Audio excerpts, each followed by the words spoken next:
এটা ওদের সিন্ডিকেটটা 100 টাকার জায়গায় বলবে 120 টাকা, 50 টাকা বলবে 60 টাকা, ওদের ইচ্ছা খুশি মতো। কিন্তু এটা গুরুত্বপূর্ণ জিনিস। আর ইনশাআল্লাহ আপনি যখন আসছেন দেখেন আমাদের এই সমস্যা যেগুলো আছে এগুলো আপনি একটু আপনারা তো 2 বছর আগে আসছেন বা কষ্ট করে এগুলো আপনার ব্যক্তিগত ব্যাপার এগুলো। তো আপনি যতদিন থাকেন না কেন আপনি একটু আমাদের হিসেবে আমার সাংবাদিকরা বলছেন একটা কথা সবাই আমি সম্মত প্রকাশ করছি, আপনি যে একটা মিডিয়া তৈরি করেন এটা আইডি দিয়ে, যাতে আমাদের সুখ দুঃখ আপনার কাছে বুঝতে পারি, আপনার সুখ দুঃখ আমরা আপনার বুঝতে পারি সাথে পার্সোনাল গ্রুপ যেটা। আর বিশেষ করে আমরা এই যে সবাই বলছি যে বৈষম্য শিকার, আসলে কিন্তু আমরা বৈষম্য শিকার, আমরা কড়া জায়গা পাচ্ছি না, চড়া জায়গা পাচ্ছি না, এমন অবস্থা আমরা আছি।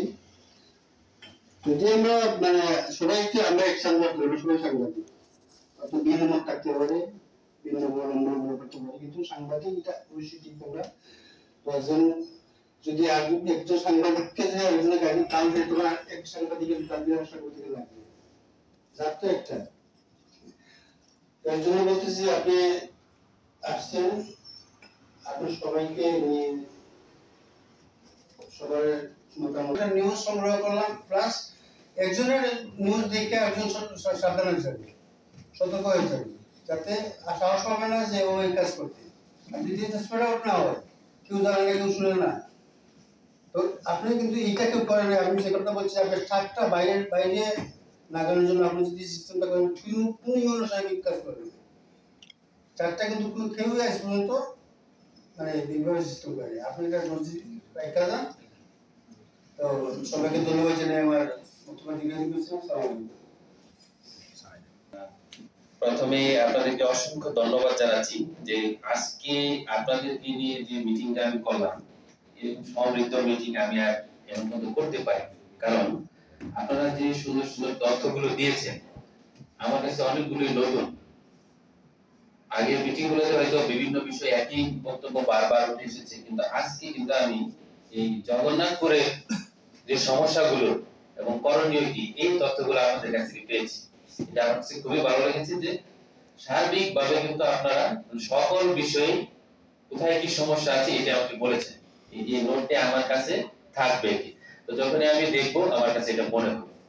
তো আপনাদেরকে অসংখ্য ধন্যবাদ জানাই যে সুন্দরভাবে আমাকে গাইড করেছেন, আপনারা তথ্যগুলো দিয়েছেন যেগুলো নিয়ে আমি ভবিষ্যতে কাজ করতে পারবো। তো প্রথমে যে বিষয়গুলো আমি নোট নিয়েছি এই বিষয়গুলো সম্পর্কে একটু আপনাদের কাছে শেয়ার করতে চাই, যেহেতু আমি একেবারেই নতুন, যে অনেক কিছু আমার পরিচিত না, আস্তে আস্তে হয়তো জেনে যাব বা কাজ করতে করতে আরো সমৃদ্ধ হব। প্রথম যে সমস্যাটি এসেছে, আমি যেহেতু প্রথমবার পরিচয় কিন্তু আপনাদের নাম অনুযায়ী অ্যাড্রেস করতে পারতেছি না বলে দুঃখিত, আমার আর একটু সময় লাগবে আর কি, হয়তো আমি এটা তখন করে ফেলবো।